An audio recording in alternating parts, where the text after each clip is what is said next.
ఇంకొక అంశం, అమరావతి రాజధాని ఆ ప్రాజెక్టు జగన్ వల్ల ఆగిపోయింది. ఓకే, ఆయన 3 రాజధానుల వైఖరి తీసుకున్నారు, సుప్రీంకోర్టు తీర్పు రావాలి, దీన్ని చాలా విమర్శలు చేశారు, ప్రతిపక్షాలు చేస్తున్నాయి, ఓకే.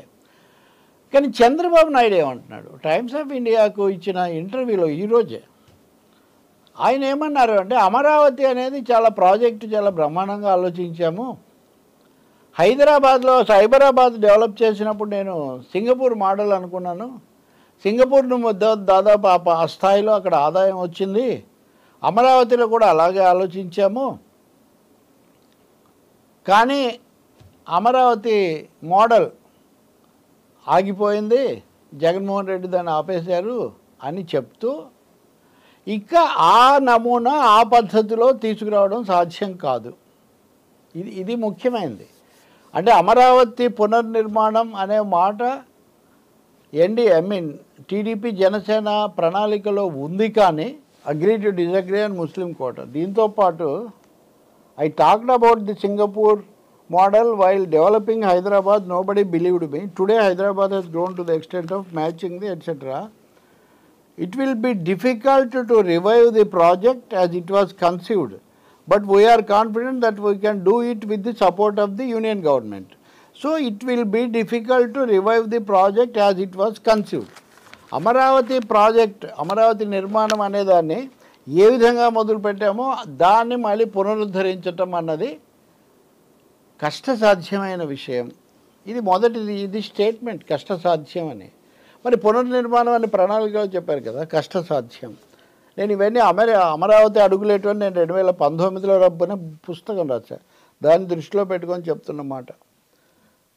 కష్టసాధ్యం. రెండోది ఏంటి, కానీ కేంద్రం నిధుల సహాయంతో చేస్తాం. కేంద్రం ఎన్ని నిధులు ఇచ్చిందండి అమరావతికి? 1,00,000 కోట్లు కావాలి, 2,00,000 కోట్లు కావాలి అని అనుకున్నటువంటి అమరావతికి కేంద్రం ఇచ్చిన నిధులు మ్యాక్సిమం 2,500 కోట్లని, లేకపోతే 1,500 కోట్లని, 2 రకాల లెక్కలు ఉన్నాయి. అండర్ గ్రౌండ్ డ్రైనేజీకి ఇచ్చిన డబ్బులు కూడా రాజధాని ఖాతాలో కలిపితే కూడా 2,500 కోట్లు కూడా ఇవ్వలేదు వాళ్ళు. మోదీ అప్పుడు మట్టి నీళ్లు తెచ్చిచ్చారు, ఏమీ నిధులు ఇవ్వలేదు అనేది పెద్ద దుమారం. ఇన్ని రోజులు అయిన తర్వాత కేంద్రం నిధులతో మళ్ళీ అమరావతి ప్రాజెక్టును రివైవ్ చేస్తామని చెప్తే ఎట్లా అంటే, చాలా విషయాల్లో ఈ అసంబద్ధత, ఈ అస్పష్టత, దాటవేత, ముందు అయిపోని అనే పద్ధతిలో మాట్లాడటం అనేది స్పష్టంగా కనిపిస్తుంది. ల్యాండ్ టైటిల్ యాక్ట్ మీద కూడా అదే, దాని మీద మోదీ దగ్గర ఏం మాట్లాడలేదు, వాళ్ళేం కమిట్ కాలేదు. క్రమంగా ఒక్కొక్క అంశానికి హైప్ ఇచ్చి కొత్త కొత్త రాజకీయ అంశాలు తెచ్చి ఎన్నికల నెరేటివ్, ప్రధాన అంశం, పాయింట్, ఫోకస్ ఏది అన్న దాని మీద ఎన్డీఏ తరచూ మారుతూ వచ్చింది. Telugu Desam party land title act మీద కూడా ఒక రోజు అంతా దాని మీద ఇచ్చిన, ఇంకా తర్వాత మళ్ళీ తగ్గి ఇప్పుడు ఈరోజు కూడా అడ్వర్టైజ్మెంట్ రూపంలో ఇస్తున్నారు, కానీ అదే ఏకైక సమస్య అన్న పద్ధతిలో లేదు. అంటే చాలా విషయాల్లో ఎన్డీఏతో సింక్ కావట్లేదు. ఈ రచయిత కూడా అదే రాస్తాడు, ఆ సమస్య జనసేనతో కూడా ఉంది. అందుకనే వీటన్నిటి వల్ల ఏంటంటే ఇది వర్కౌట్ కాలేదు, ఈ నాన్ స్టార్టర్గా తయారైంది ఈ ఎన్డీఏ అలయన్స్ అనేది. ఆంధ్రప్రదేశ్కు హోదా అక్కర్లేదు, రాదు, అది ఇర్రిలవెంట్ అయిపోయింది అని చెప్పటం కూడా ప్రజల్లో విశ్వాసం కలిగించటం లేదు.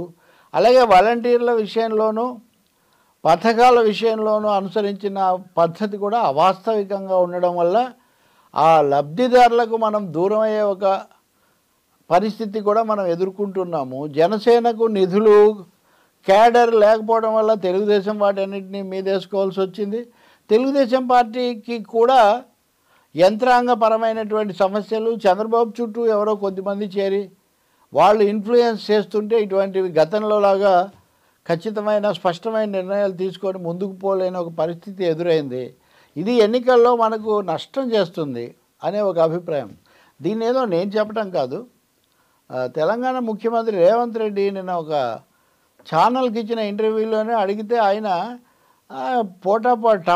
టఫ్ ఫైట్ నడుస్తుంది అని చెప్పారు. రెండో మాట ఏదో తేడా కొడుతుంది అన్నారు. తేడా కొడుతుంది అన్నది ఆయన జాగ్రత్తగా వైసీపీ అన్న పద్ధతిలో ఆయన అన్నప్పటికీ తేడా కొడుతుంది అనే ఒక మాట అయితే ఆయన వాడడం మనం గమనిస్తాం.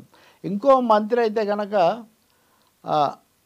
చాలా టఫ్గానే ఉంటుందన్న పద్ధతిలో చెప్పిన తర్వాత నాతో ఉదయం ఎవరు తెలుగుదేశం ముఖ్య నాయకుడు ఒక ఆయన మాట్లాడుతూ చాలా నిరుత్సాహకరమైన వాతావరణమే ఉంది, పెద్ద ఆశలు లేవు, నిజంగా ఇప్పుడు కనుక బయటపడితే అది చాలా పెద్ద వింతగానే ఉంటుంది అన్నట్టుగా చెప్పారు.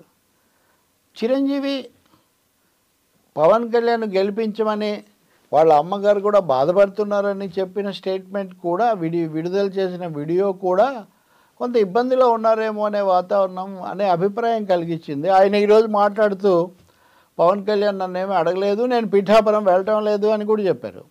ఇంకొకటేమో సీఎం రమేష్ను ఆ పంచకర్ల రమేష్ను బలపరుస్తూ మాట్లాడిన రోజు, ఆ రోజు ఏమో ఆయన ఎన్డీఏ కూటమికి మద్దతుగా ఉంటారు అన్న అభిప్రాయం కలిగింది. దాని తర్వాత ఆయన వెనక్కు తీసుకోలేదు. కానీ ఈరోజు నిన్న ఆయన పద్మవిభూషణ్ తీసుకున్న తర్వాత ఈరోజు మీడియాతో మాట్లాడినప్పుడు నేను రాజకీయాలకు అతీతంగా ఉన్నాను అని, అంటే నేను ఎన్డీఏని ఏదో బలపరుస్తున్నాను అన్నది నిజం కాదని, మీడియాలో ఏదో రకరకాల కథనాలు మీరే తీసుకొచ్చారు పోస్టులు పెట్టి, అందుకని ఇలా వచ్చిందని. అంటే మనకు అర్థమయ్యేది ఏంటంటే చిరంజీవి మళ్ళీ డిసోసియేటింగ్ ఫ్రమ్ ఎన్డీఏ అని. దీనికి కూడా ఒక కారణం ఎన్డీఏ పరిస్థితి అంత ఆశాజనకంగా లేకపోవడం అని. మూడోది పిఠాపురం పవన్ కళ్యాణ్కి ముఖ్యమైనది. ఈరోజు అక్కడ ముద్రగడ పద్మనాభం ఒక పెద్ద లేఖ రాసి ఎలా అయినా వీళ్ళ వల్ల చాలా నష్టం జరుగుతుంది, జగన్ వస్తేనే ఈ పథకాలు కొనసాగుతాయి, ఈ పద్ధతిలో ఆయన చెప్పటం. మహాసేన రాజేష్ను ఇందులో నుంచి ఆయన మీద చర్య తీసుకున్నాము అని చెప్తూనే తీసుకున్నారో లేదో కూడా స్పష్టంగా చేయకుండా, ఎందుకంటే ఆయన మీద చర్య తీసుకుంటే మళ్ళీ ఒక వర్గం కొన్ని యువ బృందాలు దూరం అవుతాయనే సందేహం. సో ఇలాంటి అనేక కోణాల నుంచి అనేక వైపుల నుంచి తెలుగుదేశం నాయకత్వం చంద్రబాబు నాయుడు తీవ్ర ఒత్తిడిని ఒక ప్రతికూలతను ఎదుర్కొంటున్నట్టుగా మనకు కనిపిస్తుంది. దీనంతటికీ అతి పెద్ద ఒక కారణం బీజేపీ కేంద్ర నాయకత్వం కానీ రాష్ట్రంలో ఉన్న సీనియర్ నాయకత్వం కానీ ఎన్డీఏను సొంతంగా భావించి దానికోసం పని చేయకపోవటం. ఎవరు రాష్ట్రంలో సీనియర్లు ఎవరు పని చేయలేదు. కేంద్రం కూడా వాళ్ళు మాట్లాడిన ప్రతి మాట కూడా ఎన్డీఏ తరఫున వాళ్ళు మాట్లాడి ముస్లిం రిజర్వేషన్లైనా, ఆస్తుల సమస్య అయినా, మతతత్వ రాజకీయాలైనా ప్రతిదీ కూడా ఏపీ పరిస్థితులకు ఏమాత్రం కుదరకపోవడం వల్ల, రెండోది హోదా లాంటివి అస్సలు మాట్లాడకపోవటం, ఈ విశాఖ ఉక్కు గురించి వీళ్ళు అడగకపోవటం, వాళ్ళు చెప్పకపోవటం. సో ఈ విధంగా బీజేపీ వైఖరి కూడా తెలుగుదేశం పార్టీకి చాలా సవాలుగా మారిందనే ఒక అభిప్రాయం కనిపిస్తుంది. ఇంకా తుది తీర్పు ఇవ్వాల్సింది ఓటర్ మహాశైలు, వీటన్నిటిని బేరే చేసుకోవాల్సింది కూడా వాళ్ళే. కానీ పరిణామాలు మటుకు అంతర్గత పరిణామాలు, అంతర్మథనాలు మటుకు ఇలా ఉన్నాయి.